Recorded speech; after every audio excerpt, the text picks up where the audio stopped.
Yo, what's good, guys? Today we're watching legal ingredients in US products that are banned in Europe, and let's watch. We want to turn now to a series of stories that we are doing this week on how U.S. food regulations have left American consumers exposed to chemicals and additives that have been banned in other countries. CBS's Holly Williams goes in depth to show us how some of these ingredients may be linked to cancer and other health-related issues. Oh, I don't like cancer. From baguettes to focaccia, Europe is famous for its bread, but one ingredient is missing. Potassium bromate is a suspected carcinogen. Oh, come on. You guys are telling me you're that weak, bro? Because I remember I had one of my best friends. He used to feed this to his children. He didn't even need to mix it in stuff. He used to give it to them as, what's that stuff you do? Ice cream. He used to mix it in with ice cream, all this and that. And it worked. And the kids are still alive. Why would you be afraid to use this? These UK people have weak stomachs. How are you in danger from this potassium bromate? How are you in danger? People have been eating germs ever since whenever humans came to be. Yet you're scared to try this? No, man, I don't know why they banned this in Europe, but when I become prime minister, this is getting unbanned. First thing where I'm banning. It's banned for human consumption in Europe as well as China and India, but Says legal who? in the US, where it's used by some food makers to strengthen dough and estimated to be present in over 100 products. There is evidence that it may be toxic to human consumers, that it may even either initiate or promote the development of tumours. Professor Eric Millstone is an expert on food additives and told us How? European countries take a much more cautious approach to food safety.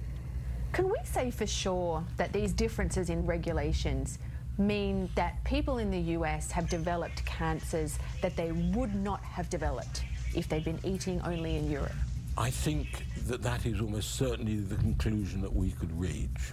It's not just potassium bromate, but many other chemicals and substances that are banned here in Europe over health concerns, but considered safe by the FDA. Hold on. Are these drugs? Because if you're banning drugs, I'll be upset. Here in Europe over health concerns. Let's see. Azodiacarbon. I don't know what that is. I don't use it. Brominated vegetable oil. Olestra. Yeah, that sounds useless. I guess they could ban that. I mean, I don't notice it.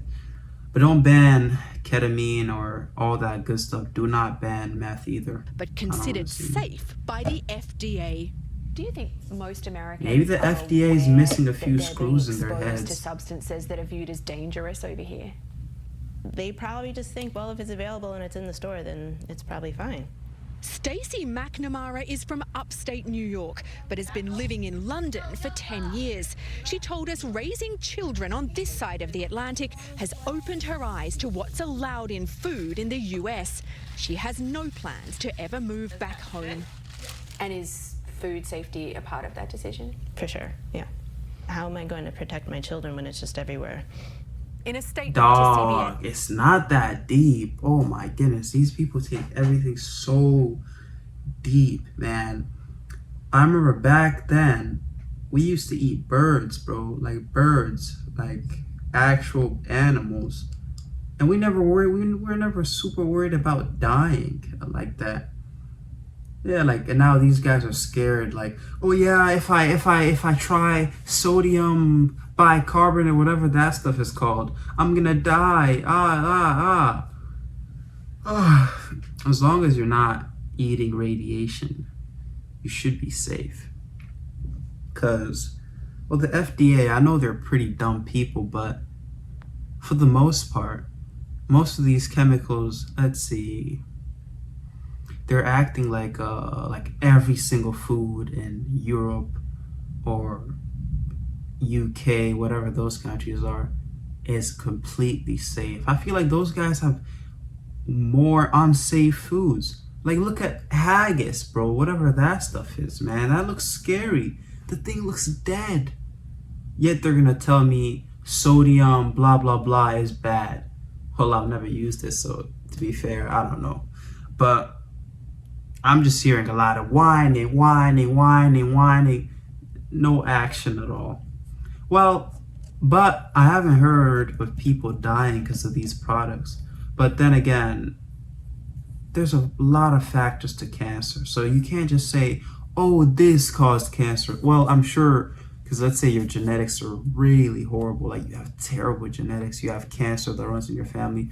Obviously, if you try some of these, I'm sure it's going to increase your levels of getting cancer too. But aside from that,